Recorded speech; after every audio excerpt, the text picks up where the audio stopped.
여러분들에게 이렇게 물어보겠습니다. 자랑거리가 없으면 살만 나요, 안 나요? 이렇게 대답 안 하시기요? 네. 자랑거리가 내게 없으면 살만 나요, 안 나요? 네, 저도 똑같습니다. 사람이 자랑거리가 없으면 살맛이 안 납니다. 그래서 사람들은 자랑거리를 만들기 위해서 무한한 노력을 합니다. 또 내 자랑거리를 만들기 위해서 다른 사람을 마구 짓밟아요. 그리고 다른 사람을 무시하기도 합니다. 그래서 많은 사람들이 내 남편이 자랑거리가 되기도 하고, 어떤 사람은 아내가 자랑거리도 됩니다. 또 어떤 경우는 자식이 자랑거리로 삼고 싶어서 자식을 공부시키기 위해서 모든 것을 다 투자해요. 왜? 자식이라도 자랑거리 삼고 싶은 거죠. 어떤 경우는 돈이라도 있어서 돈이 나의 자랑이 되고 싶고, 어떤 경우는 자기가 공부를 많이 해서 지식을 얻어 자랑거리로 삼고 싶어 합니다. 여러분들의 자랑거리는 뭐예요? 없어요? 그럼 살맛 안 나시겠네.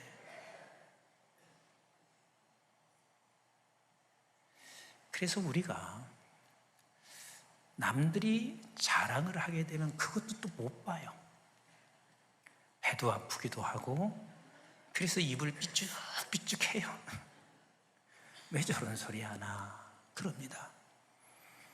명절에 사람을 만나기 싫을 때가 있을 거예요. 아니, 저 집은 좋은 대학, 저 집 자식들은 들어가서 만나기만 하면 자식 자랑이라. 근데 나는 자랑할 것이 별로 없어서 그래서 모임에 가고 싶지도 않고, 그리고 가족의 명절이 와도 찾아가고 싶지 않을 수도 있습니다. 그냥 한번 꼭 해주고 싶죠. 자랑하는 사람 그냥 한번 주먹으로 탁 한번 때리고 싶죠. 그러니까 세상의 모든 사람들은 자랑거리 없으면 신명이 나지 않아요. 살고 싶지 않아요. 오늘 이 본문이 지금 자랑거리를 갖고 있는 어떤 사람이 있습니다. 우리 한번 5절 말씀 같이 한번 보실까요? 시작. 어떤 사람들이 이 성전을 가리켜 그 아름다운 돌과 헌물로 꾸민 것을 말하며 예수께서 이르시되 그랬습니다. 여기서 어떤 사람은 서기관과 바리새인 그리고 유대인을 가리키고 있는 거예요. 저들의 자랑거리가 뭐냐면 아름다운 성전의 돌, 그리고 거기에 내가 헌신되어서 그 헌신이 그 안에 담겨 있는 것, 이것이 저들의 자랑거리예요. 그러면 이런 자랑거리를 가지고 있을 때 누군가가 알아주면 좋아요, 안 좋아요? 굉장히 기분이 좋지요. 그런데 아니, 예수님이라고 하는 분이 오셔서 우리는 이런 자랑거리를 가지고 있는데도 불구하고 알아주지 않고, 오히려 예수님은 말씀하시기를 이 독사의 자식들아, 그리고 끊임없이 그 이전 절을 보면, 그 이전 장을 보면 계속해서 주님은 저들을 책망하세요. 그런데 나는 자랑거리가 있어요. 아름다운 성전, 그리고 이 화려한 성전의 돌, 그리고 나는 그 안에 헌신되어 있는 사람. 그러니 그게 얼마나 자랑거리인지 몰라요. 그래서 우리 주님께서 저 바리새인과 서기관들이 그것을 갖고 자랑하고 있는 저들을 향하여 우리 주님께서 이렇게 말씀하세요. 6절 같이 한번 보겠습니다. 시작. 너희 보는 이것들이 날이 이르면 돌 하나도 돌 위에 남지 않고 다 무너뜨려지리라. 언제 무너져요? 언제 무너져요? 날이 이르면, 바로 얼마 되지 않아서 지금 이 무너지는 것이 아주 네 눈앞에 와 있다. 그래서 베드로전서 1장 24절로 보면 이렇게 말씀하시고 있습니다. 이 세상의 모든 것은 풀의 꽃 같아요. 사라지는 거란 말이에요. 사라지는 거예요.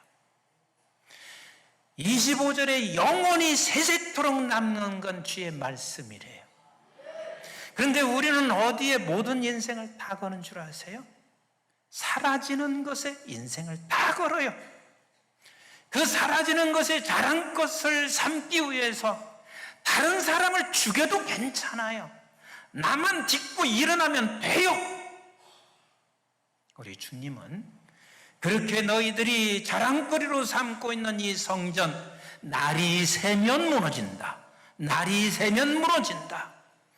얼마나 속상하겠어요. 우리는 자랑거리요, 그리고 당신은 그것을 인정해 주어야 하는데 예수님은 그것을 인정해 주는 것이 아니라 날이 새면 무너진다. 그렇습니다. 세상의 것은 다 무너집니다. 동의 안 하시는가 보구나. 100% 무너집니다. 100% 허물어집니다. 100% 허물어져요. 그렇게 자랑했던 것, 외부도 무너지지만 내부 안에도 결국은 제우스 신이나 다른 이방 신들이 와서 더럽히고 짓밟고 그런 일들이 수없이 이스라엘에게 일어났음에도 불구하고 이스라엘 백성들은 이것은 영원히 우리의 자랑거리예요.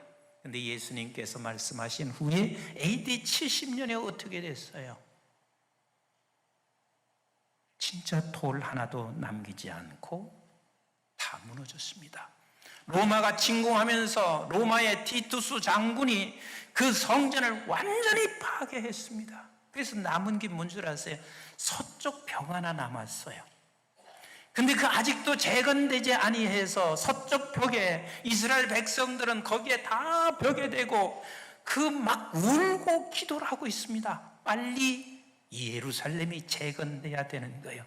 그래서 그게 통곡의 벽인 거예요. 예수님께서 무너진다, 무너진다, 무너진다, 무너진다. 근데 너는 그것이 너의 자랑이냐? 그것이 너의 자랑이냐? 무너진다. 그리고 실제 무너져요. 주님께서 이렇게 말씀하시니까 그 소리를 들은 제자들이 이렇게 주님께 물어요. 7절 같이 한번 볼까요? 시작. 그들이 물어 이르되 선생님이여 그러면 어느 때에 이런 일이 있겠사오며 이런 일이 일어나려 할 때에 무슨 징조가 있사오리까? 제자들은 주님이 말씀하시는 것을 믿었습니다. 반드시 무너집니다. 그런데 어느 때에 있습니까? 그러니까 제자들은 주님께서 말씀하시고자 하는 중요한 의도를 잘 모르고 어느 때에 무너집니까? 그 무너지기 전에 어떤 징조가 있습니까? 하고 이 질문을 던질 때 우리 예수님께서 이렇게 대답하세요. 8절 9절 읽어봐요. 시작. 이르시되 미혹을 받지 않도록 주의하라. 많은 사람이 내 이름으로 와서 이르되 내가 그라 하며 때가 가까이 왔다 하겠으나 그들을 따르지 말라. 난리와 소요의 소문을 들을 때에 두려워하지 말라. 이 일이 먼저 있어야 하되 끝은 곧 되지 아니하리라. 지금 주님께서 제자들에게 말씀하시는 것은 얘들아, 세상은 계속해서 무너지고 또 재건하고 또 무너져. 그런데 그때 너는 미혹받지 말아라. 두려워하지도 말아라. 세상은 다 이렇게 계속해서 반복되고 진행되고 있단다. 언젠가는 내가 오는데 그 끝이 온다. 주님이 말씀하시고 계십니다. 지금 여러분들은 무엇에 자랑을 하고 싶어 달려가고 있나요? 무엇을 자랑하고 싶어서 오늘 살아가고 있나요? 우리 주님은 이 세상에 오실 때 그렇게 무너지는 것을 자랑 삼고 있는 저들을 위하여 내가 영원히 자랑할 수 있는 것을 우리에게 주시기 위하여 이 세상에 오셨습니다. 내가 온 것은 너희들이 세상 것을 가지고 자랑 삼는 그것을 주기 위하여 내가 온 게 아니야. 내가 온 것은 너희들에게 영원히 그것과는 비교할 수 없는 이 자랑거리를 너에게 주기 위해서 내가 이 세상에 왔다. 그 자랑거리가 뭔가요? 그 자랑거리가 뭔가요? 같이 합시다. 십자가. 그래서 갈라디아서 6장 11절은 이렇게 말씀하시고 계세요. 시작. 내 손으로 너에게 이렇게 큰 글자로 쓴 것을 보라. 여러분, 큰 글자로 쓴 것을 보라 하는 이 말씀은 이게 얼마나 중요한 줄 아냐? 이게 얼마나 중요한 핵심인 줄 아냐? 이것을 잊어서는 안 되는 말씀인 줄 아냐? 그걸 지금 설명하죠. 우리 한번 12절 같이 보세요. 시작. 무릇 육체의 모양을 내려 하는 자들이 억지로 너에게 할례를 받게 하면 그들이 그리스도의 십자가로 말미암아 박해를 면하려 할 뿐이라. 대다수의 많은 사람들은 육체를 자랑하기 위하여 육체를 끊임없이 우리가 외형적으로 그렇게 육체를 세워간다. 자, 조금 더 읽어봐요. 13절 시작. 할례를 받은 그들이라도 스스로 율법을 지키지 아니하고 너에게 할례를 받게 하려 하는 것은 그들이 너의 육체로 자랑하려 함이니라. 육체를 자랑하기 위해서 너희들이 그런 할례를 하고 그렇게 너희들이 겉모습을 계속해서 치장해 나가고 있지만 그러나 내게는, 따라서 합시다. 그러나 나는, 세상 사람들은 세상 것에 자랑거리를 만들기 위하여 날마다 그렇게 쌓아가고 있지만 그러나 나는, 다시 할게요. 세상 사람들은 세상 것의 자랑을 위하여 매일같이 우리의 시간 들이고 모든 것을 다 드리고 남을 죽여서라도 나는 자랑거리를 삼으려고 하지만 그러나 우리는 달라. 그러나 나는 달라. 14절 같이 읽어봐요. 시작. 그러나 내게는 우리 주 예수 그리스도의 십자가 외에 결코 자랑할 것이 없으니. 십자가 외에 결코 자랑할 것이 없으니. 이 말은 얼마나 십자가가 그에게는 컸으면, 얼마나 십자가가 그에게 놀라운 은혜였으면 십자가 외에 자랑할 게 안 돼. 비교가 안 돼. 세상 것과 십자가의 그 은혜와 비교할 수가 없어. 그래서 이렇게 말하는 거예요. 조금 더 읽어볼까요? 시작. 그리스도로 말미암아 세상이 나를 대하여 십자가에 못 박히고 내가 또한 세상을 대하여 그러하니라. 내가 십자가의 놀라운 복음을 깨닫고 나니까 이 세상의 모든 것은 죽었어요. 다시 말하면 나는 세상 것에 대하여 내가 죽어버린 거예요. 더 이상 세상 것이 내게 자랑이 될 수 없는 거예요. 저는 저를 비롯해서 우리 성도님들이 이 복음을 만났으면 좋겠어요. 아니, 좋은 게 아니라 필수적이에요. 만나야 돼요. 십자가의 복음을 만나셔야 됩니다. 십자가 외에 더 이상 자랑할 것이 없을 정도가 돼야 그때야 진정한 행복이 있어요. 그때야말로 진정한 능력으로 살아갈 수가 있어요. 그때야만이 기독교인으로 내가 자랑스럽게 살아갈 수 있어요. 우리 한번 고린도전서 2장 2절 말씀을 같이 한번 보실래요? 시작. 내가 너희 중에서 예수 그리스도와 그가 십자가에 못 박히신 것 외에는 아무것도 알지 않기로 뭐 했어요? 작정했습니다. 얼마나 십자가의 은혜가 컸으면, 그에게 만난 십자가의 복음이 얼마나 컸으면 나는 아무것도 더 이상 알고 싶지가 않아. 이렇게 말씀하시고 있어요. 이게 기독교예요. 이게 우리가 만난 십자가의 복음이란 말이에요. 이런 우리 모두가 되기를 주의 이름으로 축원합니다. 주의 이름으로 축원합니다. 그래서 여러분들이 이번 명절에도 십자가 자랑했으면 좋겠어요. 내가 만난 십자가, 그냥 세상 것 자랑하느라고, 그리고 또 세상 것 자랑하는 소리를 들으면 괜히 신경질 나지. 근데 십자가의 복음을 만난 사람은요, 세상 것 자랑하는 사람을 보면 신경질 날까요? 불쌍한 마음 들까요? 그게 정상이죠. 그게 정상이죠. 아직 몰라서 그래. 십자가 복음 못 만나서 그래. 그래서 불쌍한 마음이 들죠. 불쌍한 마음.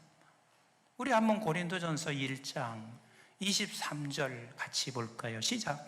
우리는 십자가에 못 박힌 그리스도를 전하니, 그리스도를 전하니, 이 십자가를 만난 그리스도를 내가 자랑하고 전하니. 조금 더 읽어봐요. 시작. 유대인에게는 고리끼는 것이요 이방인의 미련한 것이로되 오직 부르심을 받은 자들에게. 누구요? 부르심을 받은 자가 우리지요, 나이지요. 오직 부르심을 받은 자들에게는, 시작, 유대인이나 헬라인이나 그리스도는 하나님의 능력이요 하나님의 지혜니라. 그래서 우리 십자가를 만난, 복음을 만난 사람에게는 이것이 능력이요 이것이 지혜이기 때문에 십자가만을 자랑할 수밖에 없습니다. 제가 지난번에 집회하면서 십자가를 보면서 두 가지는 반드시 만나고 봐야 한다, 그 말씀을 드렸어요. 하나는 뭐라고 그랬죠? 죄예요. 죄예요. 죄예요. 우리 예수님께서 이 세상에 오실 때 창세기 3장 15절에 보면 우리는 뱀 같은 존재예요. 그리고 하나님과 우리는 무슨 관계냐면 원수의 관계예요.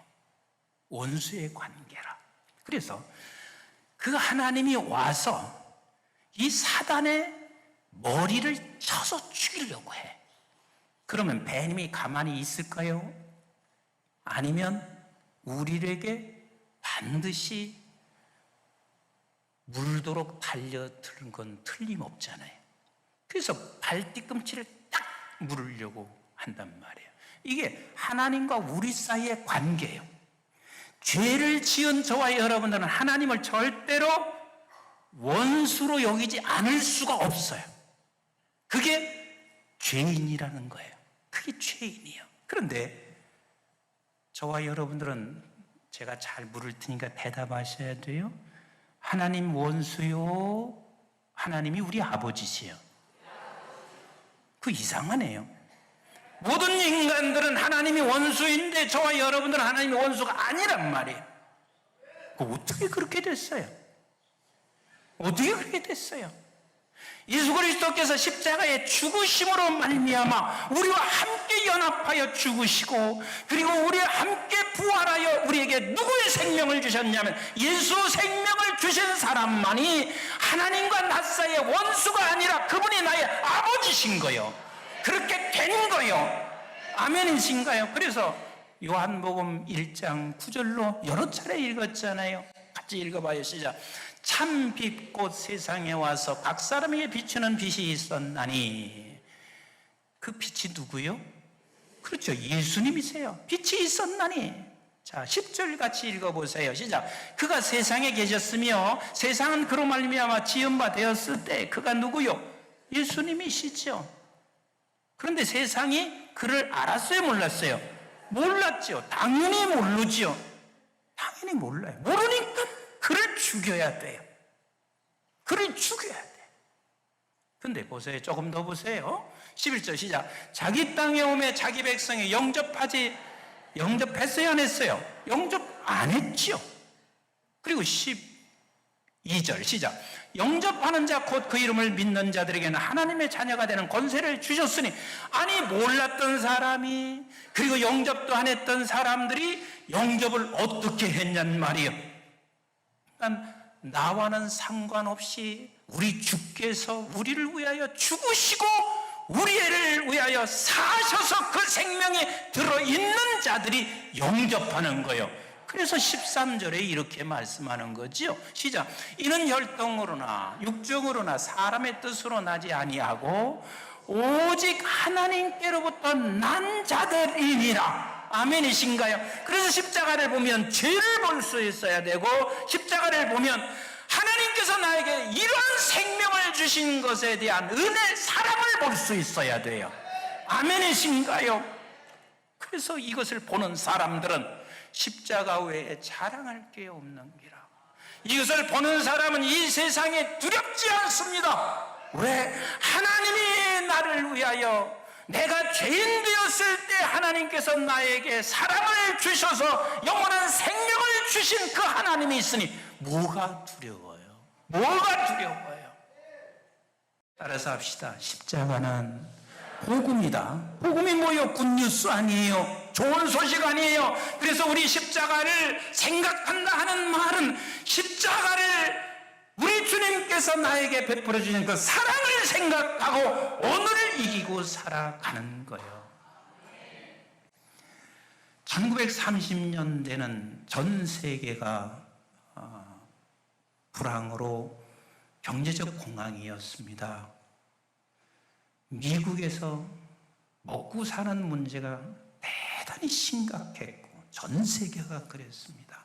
그런데 그렇게 공황일 때는 제일 어려운 자가 또 누구냐면 목사의 가정인 거예요. 헌금이 나오겠어요? 그러니까 목사님, 사모님이 살아가는 게 만만치 않았습니다. 그러니까 목회자 자녀들이 그렇게 어렵잖아요.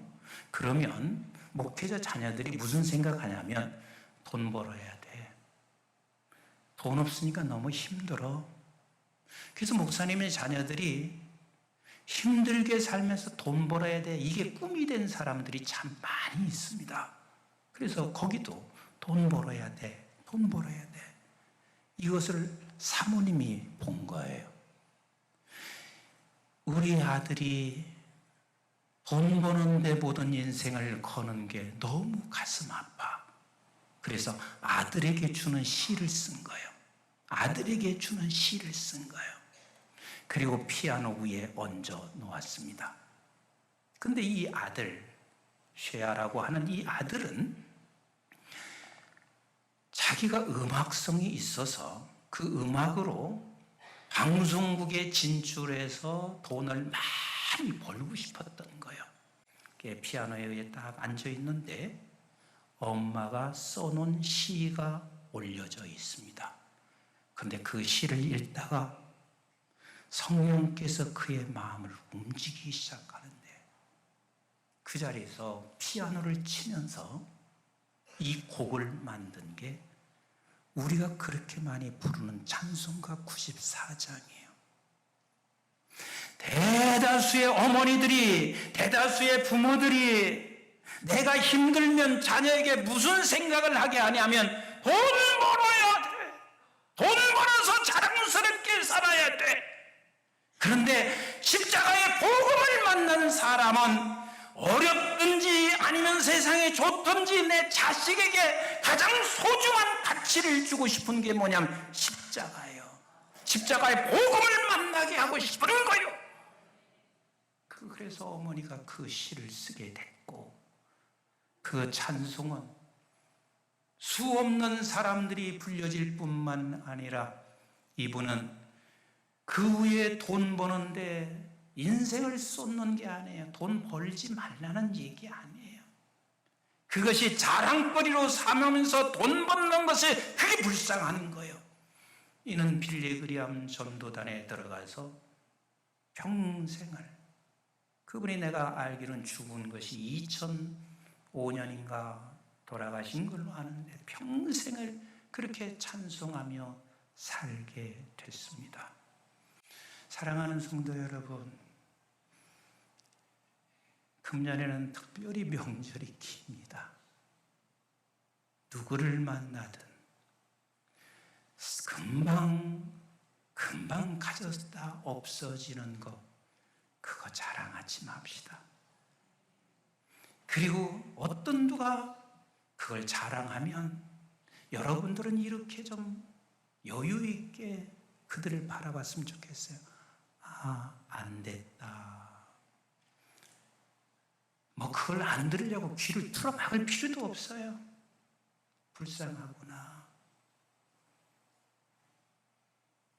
그래서 이번 명절은 십자가만 자랑할 수 있었으면 좋겠습니다.